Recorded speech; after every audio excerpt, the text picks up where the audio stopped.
March is Women's History Month, and this video is the second in our series created specifically for women.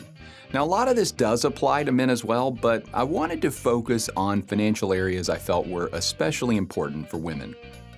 A lot of my clients are women. Many are single, married, some are in a relationship, and I have 2 teenage daughters. So this topic is front and center in my life, both personally and professionally. The statistics are clear. According to Ipsos, a multinational market research and consulting firm, in a study conducted last year in 2024, women reported growing more concerned than men with their financial well-being. 59% of women versus 52% of men were concerned about inflation. 61% versus 54% were concerned about the cost of living. And 44% of women versus 35% of men were concerned about their financial well-being. Over the years, I've met a lot of women who were alone for the first time as a widow, or who were trapped in a bad marriage financially, struggled through a bad divorce, or were single and just felt like there was nothing they could do to get ahead. Financial independence is difficult for anybody, but if you want to change your financial life for the better, the only way that can happen is for you to take the first step toward financial independence. What that first step is for you may be different than for other women. So today we're going to discuss 10 steps you can take toward financial independence. With that, let's dive right in. The first step is to assess your financial situation. The primary things you should know are your income, your expenses, your debts, and your savings amount, or the rate at which you're saving. You can't go very far if you don't have a realistic perspective of where you are right now. The second step is to create a budget. There are a lot of resources on how to create a budget, and I get it. This is a difficult task for most people. There is a blog that I wrote on the subject that you can find on my website at milliganwealth.com. Develop a realistic budget that outlines your income and expenses. Then create a system for tracking your spending. You should be able to know whether you are overspending in a budgeted category before you pay for something. The third step is to set aside money for emergencies, also known as an emergency fund. Now, this needs to be an account that is quickly accessible and penalty-free for early withdrawals. You'll need to set aside enough cash to cover 3 to 6 months of living expenses. Now, how many months you'll need to cover depends on several factors, including married status, your job security, and whether you and your spouse are both working if married. The fourth step to financial independence is to pay off your high-interest debt first. Now, the order of paying off debt is usually to pay off the highest interest debt first. But there is a lot to be said about the positive impact of paying off smaller bills first. If you have that one specific bill or couple of bills that bother you the most, more so than others, then pay it or them off first. The result could be a boost in your self-confidence that could motivate you to continue paying off debt. And only you know if that's how you work emotionally. The fifth step is to start saving and investing. Once you have an emergency fund set up and funded, you should start contributing to a retirement account, such as a 401k, a Roth, or an IRA. You'll need to determine how much risk you're willing to take.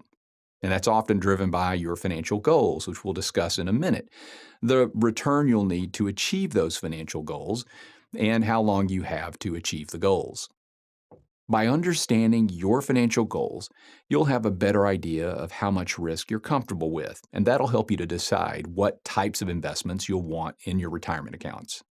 Some possible types of investments to include might be mutual funds, exchange-traded funds or ETFs, stocks, bonds, and CDs.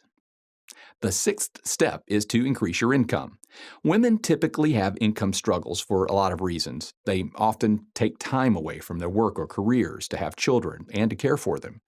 They are more often than men to be the caregivers for aging parents or spouses.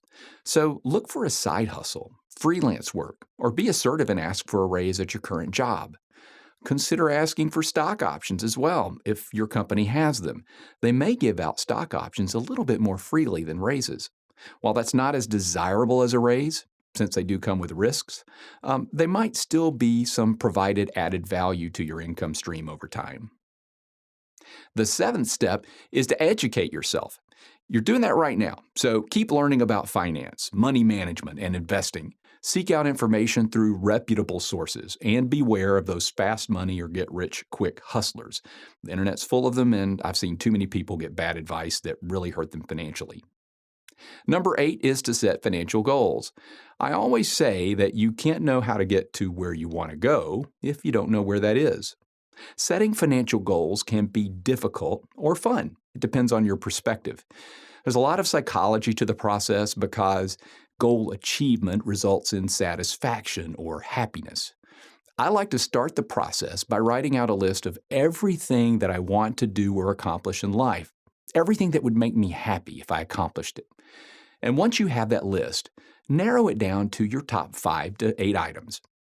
Then prioritize that list and begin clarifying each one. Now, I like to make all my goals SMART goals or SMART goals.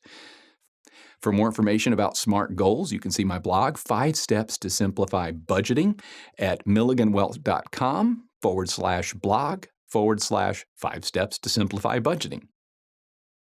The 9th step is to live below your means.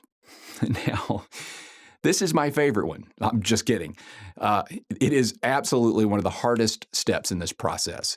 If you have a standard of living that is above your means, you'll have to change that. You'll have to change your lifestyle. And that's a difficult process. You have to really want something in order to do this. You need to resist the urge to keep up with others' lifestyles. Focus on what's truly important to you by visualizing the end game. Go back to your goals and visualize accomplishing each one. Start building a collage of pictures that you come across that define your goal, and then flip through those pictures from time to time. That will help keep your motivation going. And number 10 is to seek professional advice, and this is where I come in. Seek the advice of a financial professional, such as a reputable, fully licensed and credentialed financial advisor or wealth manager. Look for a certified financial planner professional. The CFP mark is one of the most highly regarded designations in our industry. A CFP professional is a fiduciary to his or her clients and has passed some of the most rigorous testing in our industry. A qualified wealth manager can help you understand ways you can work toward financial independence and help you develop a financial plan. They can also be a great sounding board whenever you have financial questions. As a CFP professional with Milligan Wealth Management, I help my clients examine these factors and more to make sure your decisions are carefully thought out. Find out more about how you can manage your personal financial life by visiting my website at milliganwealth.com, where you can check out my blog on this topic, along with tools, calculators, articles, and other helpful videos. Thanks for watching.